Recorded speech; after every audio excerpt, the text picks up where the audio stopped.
Hey guys, my name's Emily and I'm with the Youth and Teen Services Department at Fayetteville Public Library. And this is Fayetteville Reads, a program in which FPL librarians have asked local teachers and librarians to talk about their favorite books. I'm here today to talk about some of my favorite teen dystopian novels. Fayetteville Reads is part of our 2020 summer reading lineup. If you're interested in joining our summer reading club, please visit faylib.org/src.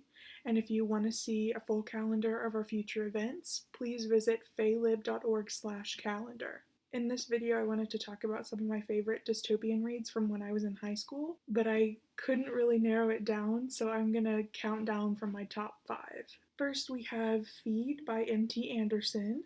Feed follows a teenager named Titus as he navigates the delicate balance between his life online, the life that he lives in a virtual reality, and the life of his physical world. And in this book, it's set in the near future, and in this book, the world around him is decaying because humans have left it to die because they have found a new world in the virtual world. And the reason that it's called Feed is because in this book there is an invention called the Feed that allows everyone to have the internet implanted in their mind. So that's how it makes it easier for them to live in a virtual world. Titus meets a girl named Violet who actually waited to have the feed implanted into her brain, and because of that, she's physically ill. The book starts off with them going to Mars for spring break, and not long after, their feeds get hacked, and so Titus and Violet have to live without access to their feed, or the internet in their brain, basically. And Titus is faced with having to deal with the physical world, and he has to see all the ways that humans have destroyed the world in favor of this virtual reality that doesn't actually exist. I actually read this one for class, so you guys might have heard of it or you might have read it for school. It starts a very important conversation about environmentalism in our current day. This book is for those of you that like Scott Westerfeld, that like NEAL Shusterman, who we'll talk a little bit about later in the video. Number 4 on my list is the Shatter Me series. Now this one is almost the complete opposite vibe of the one that I just showed you. This one is super fun, action-packed. It's about this girl named Juliet who is imprisoned at the start of the novel because whenever she tries to touch someone, they die. They are put in so much pain that they end up dying. Juliet is pulled from her facility, her prison facility, to assist in a military operation by this questionable young general, but ends up becoming friends and ultimately falling in love with the soldier that is set to guard her. And Juliet has to navigate this dystopian world that she has been held away from for so many years, and she has to kind of reconnect with herself and realize who she is in the scheme of things.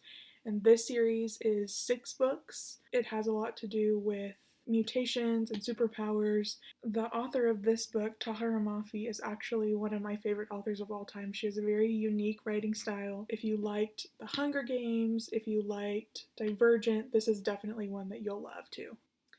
The third book that I have to show you today is called Legend by Marie Lu. And this is actually, it came from the phase right after the Hunger Games and Divergent craze. And it was super popular when I was in junior high and high school. And this is actually one of my favorite teen dystopians to date.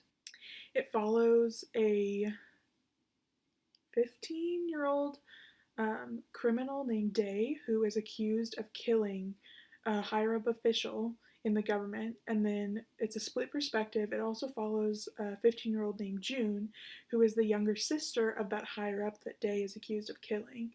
And so June sets out to hunt Day, and they become unlikely allies. They uncover a lot of scary things about the government that they never would have thought would have been true. This book may hit a little bit too close to home right now because it is in the middle of a plague in the near future. But all that aside, I really enjoy the world building of this series. It has 3 books. There's a companion novel as well that acts as book 4. Marie Lu is author to a couple of other teen dystopian series, as well as some high fantasy series. But this is her debut novel, so this is definitely one to pick up if you haven't already. There's also a graphic novel version at the library if you want to check it out. I have it now, but I'll return it. Number 2 on my list, this is one of the coolest books I have ever read. It's called UNWIND by NEAL Shusterman. This book is set in a dystopian near future where there is a law that kids 13 to 18 can be unwound, which means their bodies are taken apart and used as prosthetics for other people in need. So if someone needs organs or someone needs limbs, their limbs are given to these other people. The main character is named Connor. He's 16, and it follows him and a couple of other kids that he meets along the way as they try to escape from this cruel fate. This series has 4 books in it, but if you guys haven't read anything by Neal Shusterman, you definitely should. He's one of my favorite teen authors. He writes a lot of creepy stuff, supernatural stuff. I read this in 7th grade. This is a super good book to read.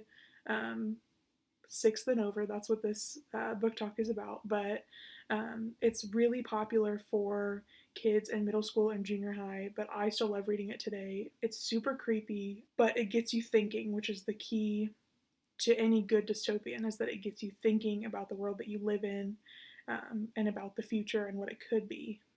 Now, my last book, not that any of you are surprised, my favorite dystopian is The Hunger Games by Suzanne Collins. Now, for me, The Hunger Games is just on a different level from any of these other books, and now more than ever, it is so relevant to read The Hunger Games. If you don't know what The Hunger Games is about, it follows 16-year-old Katniss. She is swept into the world of the Hunger Games, which is a competition held yearly as the reminder of a rebellion that was squished by the Capitol or the government 75 years prior. And in this, every district hands over one boy and one girl to fight to the death in a brutal arena.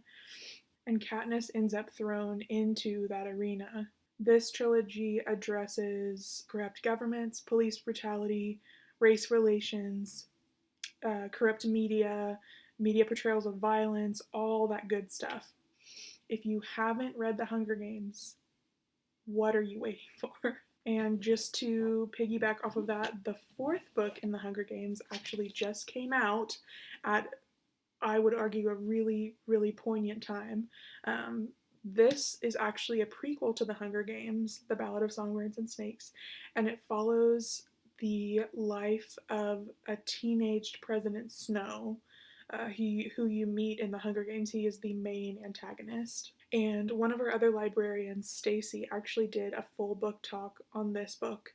So if you guys want to pop back over to our channel and find it, it's from the first week of our programming for the summer. But if you haven't read The Hunger Games, then you don't need to be reading this yet. So go read The Hunger Games, and then we can talk about this one. Thank you guys for watching this week's Fayetteville Reads. I hope this got you more interested in dystopians. It kind of feels like we're living in a dystopian world right now. Fayetteville Reads for 6th grade and up happens every Monday at 2 p.m. Again, if you guys are interested in more content, you could follow our YouTube channel, the one that you're watching right now, or you could follow us on Facebook at Fayetteville Public Library. I hope you guys are having a great summer. I hope you guys are safe. We'll see you next time. Bye!